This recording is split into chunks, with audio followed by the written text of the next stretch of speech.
DSC psychology పరిపక్వం అంటే జీవజన్యు పటిష్టాన్ని తెలుపుతుంది. ఇది ముందుగా నిర్ణయించిన ప్రణాళిక మార్పులతో జరుగుతుంది అన్నవారు క్రైగ్.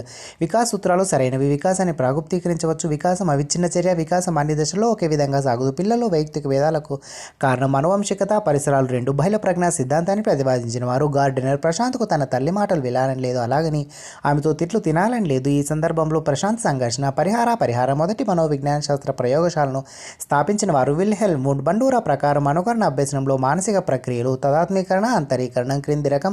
స్మృతిలో విద్యార్థి విషయాన్ని అవగాహన చేసుకొని గుర్తుంచుకుంటాడు. తార్కిక స్మృతి యానిమల్ ఇంటెలిజెన్స్ ఎక్స్పెరిమెంటల్ స్టడీస్ అనే గ్రంథంలో వివరించబడిన అభ్యసన సిద్ధాంతం, యత్నదోష సిద్ధాంతం, శీల స్థాపన గ్రహించడం ఈ రంగానికి చెందుతాయి. భావావేశ రంగం ప్రాజెక్టు పద్ధతి దీనిపై ఆధారపడి ఉంటుంది. వ్యవహారిక సత్తావాదం కృత్రిమ పరిశీలనలు ఇలా కూడా అంటారు. ప్రయోగ పరిశీలన ఆర్టీఈ 2009 ప్రకారం 6 నుంచి 8 తరగతులకు ఒక విద్యా సంవత్సరంలో బోధనా గంటలు 1000. ఎన్ఈపి 2020 ప్రకారం 1-2 తరగతులు దీని కిందికి వస్తాయి. పునాది పూర్వక స్థాయి.